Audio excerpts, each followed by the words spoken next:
Welcome back. I commend you for continuing your education, and I am sure you'll find today's lessons valuable. Let's dive right in and you'll get started on writing your own personal mission statement.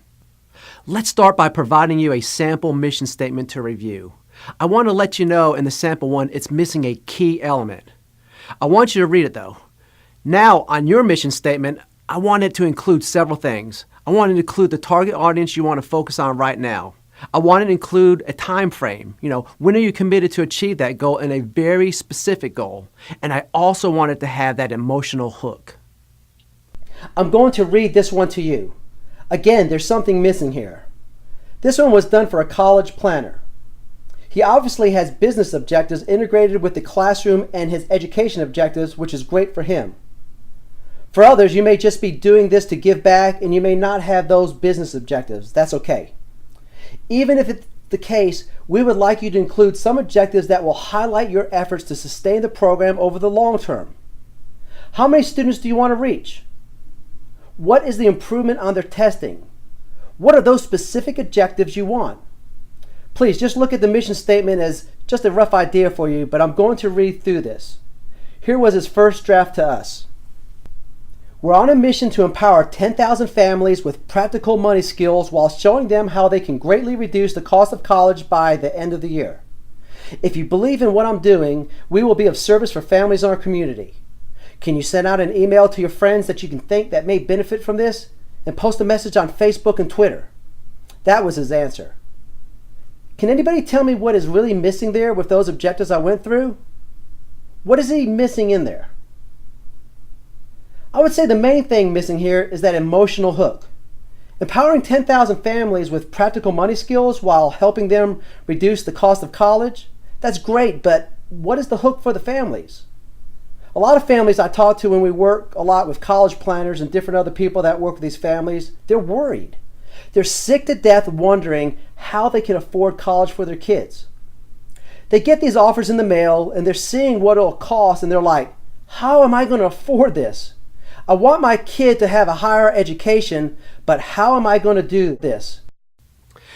He could have really drilled down on that emotional hook and really helped people feel that. He could have started out and he did more of like a formal thing. I like to do it more of a personal way. I've been out there seeing a lot of people worried about paying for their kids' school. They're up late at night. They're not able to sleep. Different things like that.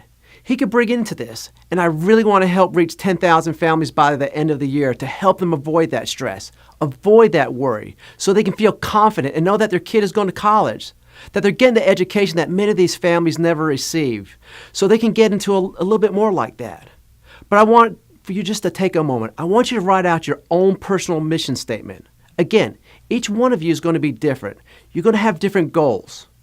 After the event today, I want you to spend more time on this. Or if you're watching the recorded version, pause it. Then get back to this recording because I really want this. I want your mission statement to be very clear. Any organization, or should I say any successful organization, is going to have a very, very clear focus and clear goals. They're going to have a clear mission. When it comes to us as individuals, often we don't carry that to ourselves. This is really critical on all aspects of our lives to have those written goals, to have those dreams down on paper, to focus on that end result you want. You as an educator, what is it that you want to see? What is that difference you want to make? Who is it that you're looking to help? Write that down right now. Because you're not going to in the 60 or more seconds I'm going to give you here. You're not going to have a clearly defined mission statement as far as what you're looking to accomplish as a financial educator. This is really going to guide us. I know some people don't like the term mission statement. That's okay. It could be just a personal statement or whatever it is that you want it to be. It could be written in bullet point fashion. It could be written any way that impacts you, but I really want this to be the focus of your training going on. I want you to really relate this and everything back to your goals and thinking. I learned this. So how will that help me on my mission? What you'll find as you go through the training, your mission statement and your personal statement, you will be expanding as you learn more of these techniques and as you learn more of what you could do with financial literacy. I'm going to move on, but continue to focus on this mission statement right after the event. Make sure you write your mission today. We want you to take action now because this is an important thing. When you have this clear mission statement, you want to leverage that when you're talking to people in the community. The great thing about financial literacy is that it can help you accomplish your business and your outreach goals. Use your mission statement and your advocacy work as well. One tip is to get those that you are sharing with on a yes pattern. Follow the questions that appear a few slides back. Do you believe in financial literacy? Do you think it's important? Do you think this will help empower our community? And do you think this will make a difference in their lives? Once they say yes to these questions, we then can share our mission. Then we can get into what we are asking for. For example, I would love to expand this program and would like to serve all departments. Can you provide the venue and promote this program? Whenever they ask maybe, get them in the habit of saying yes. We want to teach you to be not only effective educators, but effective advocates in the process. You see, financial literacy is at a tipping point. Its time has come. It hasn't been taught for years, and we see the consequences of it, and it's sad. We see the numbers in every day, and we're going to get into that in a second. But the stories behind it are more impactful. You're an advocate. Certified financial education instructors not only represent the best educators out there, but advocates that are passionate about sharing this message. Use this as a rough framework to share your message. When you're trying to get something done for financial literacy, for the overall movement, and for you personally, this type of framework will help. This person had a business objective. Yours could be just to reach more students or expand the program. Whatever it may be, utilize this type of framework, or whatever framework you're comfortable with. This seems to work very effectively for a lot of our instructors and advocates. Moving on from here, we're going to get into the next phase, which is talking about the financial illiteracy epidemic. Again, why is this important? Well, for those of you teaching kids, youth, and young adults, we need to know what to teach them so we can proactively help them avoid those problems. For those of you teaching adults, we need to know what's going on in their lives so we can help them modify their behavior and benefit from their improved capabilities. Later in this lesson plan, we will actually dive into how you can utilize surveys, pre-testing, post-testing, and consultations to get a better idea of who you're serving specifically. Take a look at the President's Council on Financial Literacy's quote. It says, "Financial illiteracy is not an issue unique to any one population. It affects everyone, men, women, young and old, across all racial and socioeconomic lines. No longer can we stand by and ignore this problem. The economic future of the United States depends on it." Wow. Read that last sentence again. The economic future of the United States depends on it. Now, this is critical. I know we have people that are taking this certification course from all around the world. So I can tell you this definition extends to all corners of the globe. It is really a critical issue impacting people of all, again, as you see here, racial and socioeconomic lines. Now, let's take a deeper look at what's going on with adults out here today. You take a look at a Bankrate study that says we have 76% of people living paycheck to paycheck. Another Wall Street Journal study shows pretty similar, about 70% of Americans living paycheck to paycheck. Now, no matter what figure you use, that is a major problem. I don't know about you listening, but I know for myself, I lived paycheck for paycheck for a while in my life. And I'll tell you, it was scary, it was worrisome. I woke up at night worried about how I was going to pay the bills. And I know many of you listening right now can recognize and relate to that fear I had. And I talk to people all the time that are even scared to open their credit card statements because they don't want to see how much trouble they're in. Let's continue. We have 1 in 45 households in 2009 that were in default. That number has dropped nicely to 1 in 96 homes. However, it's still a lot of people losing their home and even a lot more worried about how they're going to pay their mortgage each and every month. We have 40% of people out there that will never gain a net worth in excess of $10,000. Now that's really scary, especially when considering where Social Security and Medicare are headed.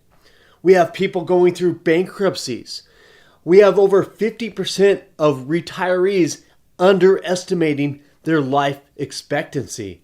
Now, this is a real big one we hear all the time from our financial advisors. People come in all the time and they think they have enough to retire, and they even retire. And a few years into their retirement, they're counting on these big returns to carry them through, and they have these shortfalls. They have to go back to work or take some drastic measures. And this right here is an issue that's impacting a lot of people. You know, a lot of people hear about retirement shortfalls, but they're too scared to see how it relates to their lives personally. What does that mean for them? When we talk about life expectancy or retirement shortages, people often don't realize how it impacts them personally. Remember, there's a personal story behind all the numbers we shared with you.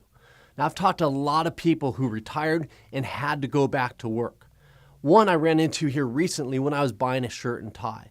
This gentleman was about 80 years old, a really nice guy, but as we're walking around, he had a major cough attack. So much so, he had to actually sit down, have some water, and regain his composure.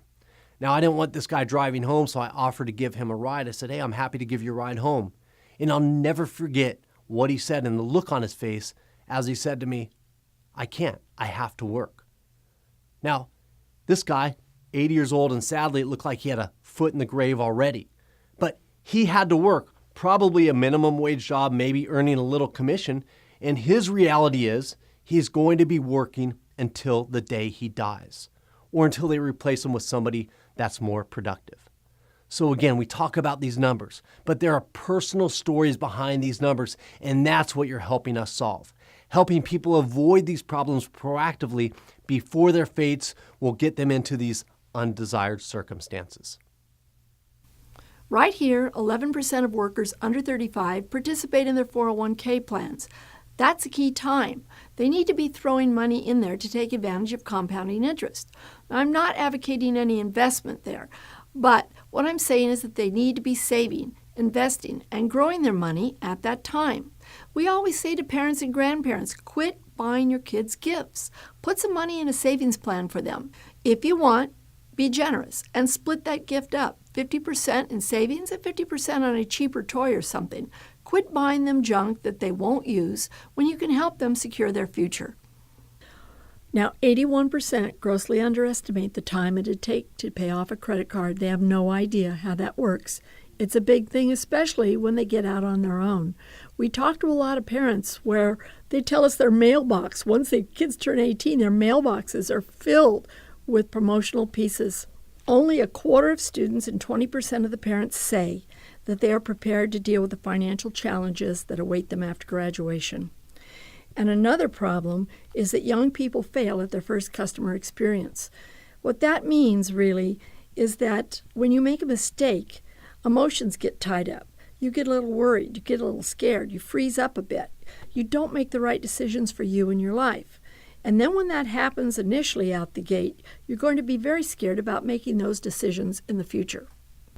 So going back to the financial literacy definition, they're not going to be able to be confidently taking those actions because first, they don't know the effective action to take, and they have no confidence because they weren't taught. These problems spiral, and they pick up a snowball effect as it rolls downhill. It grows bigger and bigger and bigger, and as they become adults, those problems stay with them. Not only their financial problems, but the mental habits and their financial habits that are sticking with them. I would say that their fear and these different negative emotions is what plays on the effect to make that decision. Let's look at the second point, higher education, which is the number one reason why students drop out. We have a huge crisis on our hands right now. We also have a huge student loan debt problem. They're not knowing how to manage their debt. There's a recent article that's come out that has stated that student loan debt is at over $1 trillion. That could be the next bubble to burst in this country. It not only affects the students themselves, but it affects the entire financial market. We have 80% of our kids going back home with their parents, and this is a time when they're supposed to be out spreading their wings and experimenting with new things and having fun. It's not the time to be under their parents' roof, under their rules. No, this inhibits their overall growth, their self-sufficiency, and also their independence. Now, I don't want you to just look at the numbers. I want you to think about the impact it's making on their lives. What would that do to a 26-year-old that has to live at home with mom and dad? What do you do if you're one of those people that have left in $10,000 saved and you're planning on retiring in the next few years? We really want you to dig behind those numbers. How does it impact people on a daily basis? How does it impact our thoughts and psychology? Let's bridge now into some main problem areas. Many people think personal finance is a big, complicated mystery. But in reality, the basics of being financially literate aren't rocket science. In fact, I think it's easier than many of the math and chemistry classes I had to take in high school. This chart will help to break the subject matter down into its major components and show the interconnectivity of each area. Let's look at debt. Let's say you have credit card debt that's been accruing over the years. When you reach a certain amount of debt to credit limit ratio, it's going to start to impact your credit rating. Let's say your credit rating drops a little bit. What happens? Oftentimes, credit card companies will actually raise the interest rate on your credit card. At that point, you may be feeling the heat a little bit. Maybe you missed a payment. Something happens. Those interest rates creep up. Then your payments are higher. Your debt loads are accruing at a faster rate. Your credit's going down at a faster rate. Maybe you're starting to pull money from your assets, if you have any saved. If you're like most people out there, they don't have that money, the fallback emergency cash save. Maybe they'll start to tap into their 401k. Maybe they'll start to apply for more credit cards, which can damage their credit rating even more, increasing their debt loads, increasing the interest rates. Maybe they're relying on one source of income. If they have a little hiccup, maybe a few days missed at work, or maybe laid off, which is common today, this could be a very negative financial cycle. One little mistake there, if the other areas aren't strong, could really have a detrimental effect. Now let's look at it in another way. Say you have some debt, some assets, you're in a somewhat stable position. If something sizable happens, maybe a couple of things in a row, car breaks down, or you lose a job for a few months, that could start to increase the debt, pull money from assets, impact your credit. All of these work hand in hand together. The neat thing about financial literacy is we're helping to shore up each of these areas. Instead of this, which is most common out there, most people are in a negative financial cycle. If you look at the statistics we showed before, most people are in a negative financial cycle. What we're doing as financial educators is helping to shore up each of these areas. And as they see improvement in one area, let's say they start to reduce their debt, then their credit rating starts to go up. Then they can qualify for a credit card where they can consolidate some of their debt. Then they're having more money to save each month. So it can work in a positive way as well. For most people, it doesn't. But for the people that you're going to be serving, you're going to be helping this circle go in the right direction. The main reason for this slide is so that you'll understand how everything works together. If we're teaching a class on assets, these other assets will directly impact their ability to acquire and grow their assets. Now that you see the interconnectedness of our personal finances, let's examine some of the common mistakes that people make that pull them from financial wellness. Let's take a peek here at common mistakes people make. Number one, they don't know how much they need to live a desired lifestyle. For many, the spending habits start when they're kids. Advertisers spend billions conditioning people to be consumers. As people mature into adults, they live a lifestyle, but they don't know how much that's really costing them on a daily basis. For other people, they're buying that cup of coffee when that's not really their end goal. They may want to buy a new car, yet they're sipping away their $200 a month on coffee instead of saving for that car. Most people don't have a clear plan when it comes to their personal finances. This is common. This is epidemic. They do not know how much money they need to reach their financial goals, and they don't have the steps in place to keep them on track.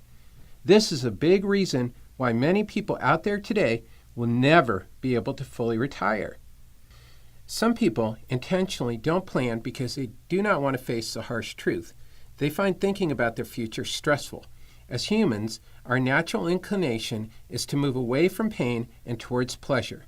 Without an inspiring goal that gives them reasons to plan their future, many people will never develop a personal financial wellness plan. As financial educators, we need to get people beyond the fear and working towards a tangible plan of action. Sadly, many schools are simply training workers and not encouraging students to set longer-term financial goals. The only plan that they're given is, you're going to go to grade school, to go to high school, so that you can go to college. College is their end plan. That's their end game. But why do you go to college? It's not for that degree. It's great to have a piece of paper, and yeah, I totally get that. But it's more than that. It's for that lifestyle, so you can afford the lifestyle you desire. We need to focus our kids beyond college as the end goal. Setting longer-term goals can get them more excited about college because now they have a reason why. They know they can earn more to invest in their lifestyle goals. They don't have trusted mentors, coaches, and advisors. A lot of it comes down to that they don't feel confident in talking with anybody and with outreach. They don't know what questions to ask. It's always important that they have enough knowledge to be able to ask the right questions. Going back personally, I remember talking when I was 18 years old, buying my first car, talking to the guy about getting the loan. And all I remember is he was in a suit. He was very intimidating. He threw a lot of numbers at me, and I had no idea what I was going through. It was a small loan, and obviously he didn't care too much about it. I got a really high interest rate. I'm sure he made a lot on the back, but I didn't have that trusted person. And I'm going to skip down to a real interesting thing. People take advice from the wrong people, like I have in the past. Oftentimes, we're taking advice from people we call on the phone, shopping a mortgage, or shopping insurance rates, and are giving us advice. What insurance coverage should I have? What mortgage should I choose? What investment should I make? Instead of first going out there and finding that advisor that's committed to us and committed to the long-term success of us as individuals. Also, we see a lot of people in the workplace when we do workplace education initiatives. This is how they actually find out what to invest in. They'll pop over the cube. Hey, what'd you put your money in? They'll ask the person next to them who may have nothing, whose goals are completely different from theirs, or they'll look at something and how it's performed in the last 5 years, or whatever they're putting their money in, and do it completely wrong. Most people don't have a system to make financial decisions, and they lack confidence. They have problems that snowball. This starts at a young age, and these habits, they continue as we grow. We need to understand that our youth, our kids, and you too, everybody is exposed to tens of thousands of advertisers' messages telling them to buy, purchase this, buy that. And yet nobody is really telling them how to save and grow their money and different things like that. When we're looking online, how many ads do you see a day to make a purchase? And now it's getting really sophisticated. So you see those sites that you've been to before. When you have the strength to pass off on buying that new shoe, now you go to a new website and you use a retargeting pixel that comes up. It's getting really smart with their ads. As you go to the next site, you're going to see that ad from that same shoe company that you were thinking about buying the shoe from. The temptation is there more and more, and yet people don't have the strategies to follow a consistent plan that's in alignment with their goals. These are the common mistakes people make. This is how people are moving away from financial wellness. And yes, financial wellness is supposed to be upside down because that's how people are. They're moving away from this. Poor habits, mistakes that compound, excessive student loan debt after they graduate, they lack the confidence. All these things are moving people away from financial wellness. For those of you teaching kids and teens, we can turn those arrows right around immediately. They don't have to have that baggage that some of the adults out there have with these financial problems. If you can reach these kids, teens, young adults before they leave home, before they start to get into this negative cycle, you can make a huge impact. For those teaching adults, it takes a little more work. We need to spend a little more time helping them to break through more challenges, but it does work. I've seen it. We get the letters and the emails, and that's effective. Just understand that the two different age groups, that there are certain differences there, but we can turn those arrows to work in the positive direction for those people. It is also very important that we're honest with our clients. And when we're working with adults or kids, that they know they have the knowledge so they can actually plan for the real future. People think that Medicare and Social Security benefits are going to be around forever. The reality is that those benefits will likely continue to decline. We are in over $100 trillion in debt when you consider entitlements that we're behind in funding. How are they going to make up for that? To date, I have not heard any political candidate, any politician, any business leader come up with a solution how we're going to solve this country's debt problem. The Government Accountability Office suggests that the Social Security Trust Fund will be exhausted by 2033.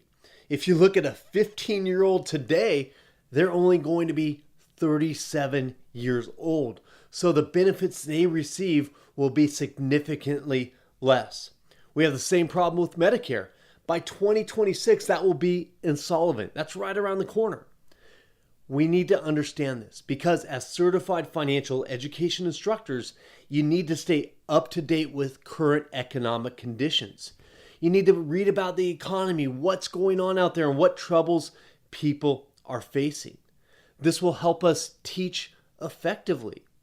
Also, it's your job as an instructor to understand what is truly taking place out there and read through all these different news media outlets and projections. Oftentimes they're wrong and more propaganda based. You need to have a true understanding of what's going so you can teach and advise your clients accordingly. For instance, if somebody today knows their Social Security benefits will be reduced significantly when they're planning for their retirement, they can use closer figures and have a better thought out plan than if they think they're going to get the complete benefits that people are receiving today. So we can also take a look at inflation. The Federal Reserve today is printing money like it's going out of style. How will this impact long-term inflation? What will the value of the dollar be? What's going to happen when they stop creating money? What is going to be that impact? Let's take a look at inflation. The Federal Reserve today is printing money like it's going out of style. How will this impact long-term inflation? What will the future value of the dollar be? What's going to happen when they stop creating money out of thin air? Do you think that we're going to have a bigger debt and higher tax rates? These are all things you should consider and encourage your participants to think about. Employment situations, we have a long road for recovery. So what are we going to teach them about being employed and their income? Are we going to start to teach them about the importance of having multiple streams of income? All of these things you need to consider as an instructor. One of the adjustments we made as an organization, especially with this, what's going on with the employment situation, is we changed the amount of time that we encourage people to have set aside as emergency savings. Before, we used to say 6 months of personal savings. Now we really have people change and save the amount of money needed based on their personal experience and skill sets. So somebody that has a unique job niche or somebody that's very employable may still just need to have that 6 months. But somebody with a more specific job niche or maybe a job trend that's declining should have more money saved. So we're really looking at that on a person-to-person basis rather than just generic statistics. We make changes according to the economy, and you need to as well. Again, trained instructors have that knowledge and are able to adapt and teach what's going on out there in the world today. Up till now, we've showed you various statistics and demonstrated how people are moving away from a state of financial wellness. Now let's examine how it impacts people's lives. As I cover these points, think about that audience you're looking to serve. How do their finances impact them? People say money doesn't buy happiness. What I always say, the studies show that if you're making less than $75,000 per year, it can impact your happiness. For those earning above that, they flatline so the chart looks like this.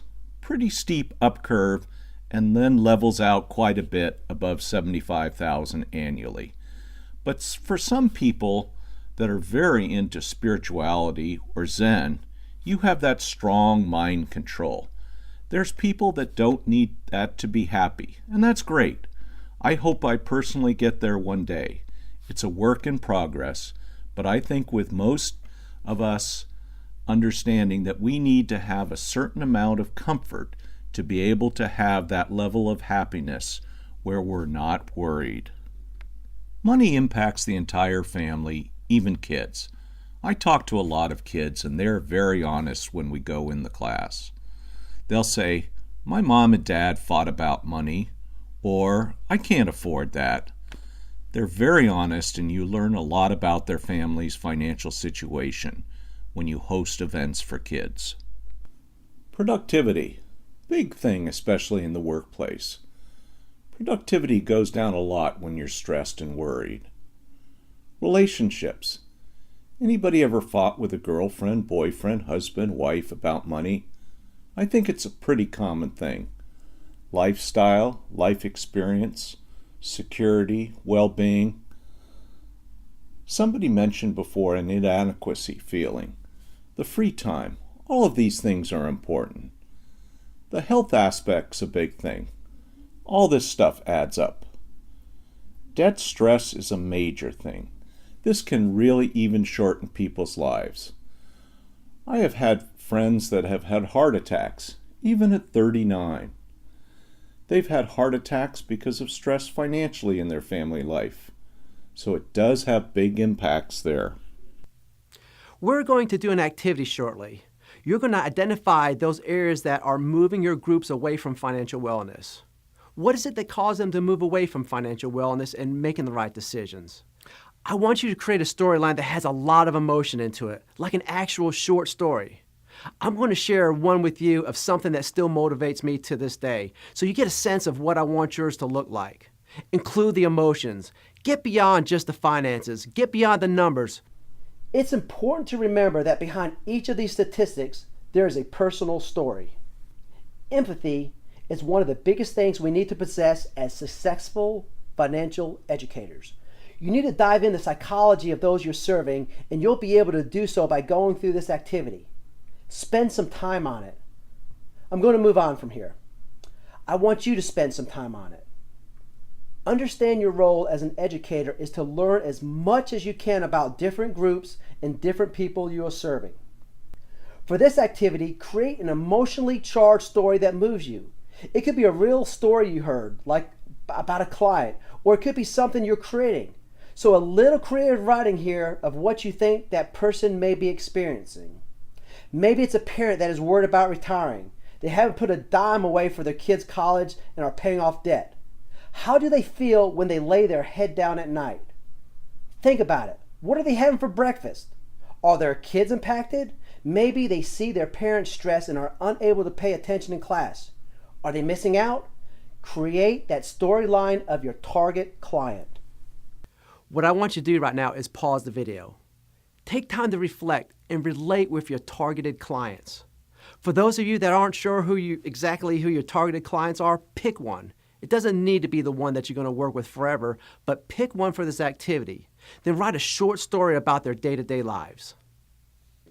I want to thank you all for paying close attention through this video. I commend you for your efforts up until now and ask you to remain vigilant through the remaining training. The financial literacy lessons you share with your audience can make a significant positive impact in their life. Many studies show there's a direct correlation between financial wellness and the money management knowledge people possess.